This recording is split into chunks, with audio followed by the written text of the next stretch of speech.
When Dostoevsky writes, "And I do nothing, but dream every day, that at last I shall meet someone, oh, if you only knew how often I've been in love that way."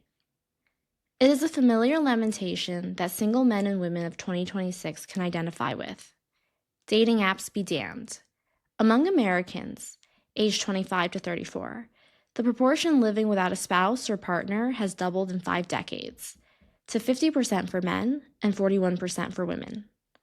Since 2010, the share of people living alone has risen in 26 out of 30 rich countries.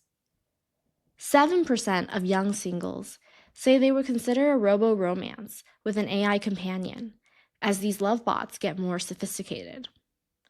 Regardless of the situation, similar to our narrator, we find ourselves having so much love to give, but no one we deem worthy to give it to.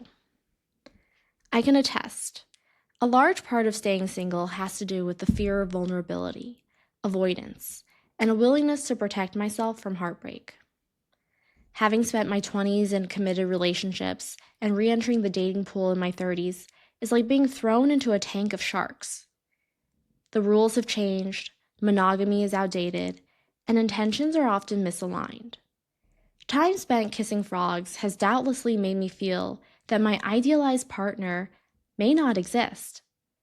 It is much more convenient to reinvest the time spent looking for a companion into work or something with more promising outcomes.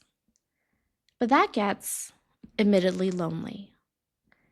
As Dostoevsky aptly words it in 1848, you know it will be sad to be left alone, utterly alone, and to have not even anything to regret. Nothing. Absolutely nothing. Serendipitously, he meets a girl named Nastenka that kindles in him life and gives him the courage to step out of his dreamscape. Mustering up the courage to escort her home, he comes to peace with the fact that he might not ever see her again. But for that moment, he is grateful for their encounter, grateful he took a chance, and grateful he lived outside of a dream. Suddenly, the word seize him, and he realizes that life can be exhilarating. He insists on seeing her again, and for 3 nights thereafter. Because why not? Living in the warm, familiar cocoon of dreams he created for himself forfeited the precious time he had on earth, precious time that could have been spent in the arms of a beloved. He says, "I am a dreamer. I have so little real life that I look upon, that such moments as this now as so rare, that I cannot help going over such moments again in my dreams. I shall be dreaming of you all night, a whole week, a whole year." Dostoevsky confronts us with the realization that we are the only ones standing in the way of happy moments. The narrator needs to stop dreaming and start living. Once you are in love, you cannot imagine what you've been doing with the rest of your time. The soul longs and craves for the companion of a person he can call home. Dostoevsky makes us ponder, those who are deprived of love, where have you buried your best days? Have you lived or not? How brimming over with love the heart is. One seems longing to pour out one's whole heart. One wants everything to be gay, everything to be laughing. This is the key difference between those who refrain from marriage because they cannot find love. This stems from a narrow definition of love that the Greeks shed light on. Eros is romantic and passionate. Philia is a deep friendship. Storge, familial love. Agape, unconditional, selfless, giving love.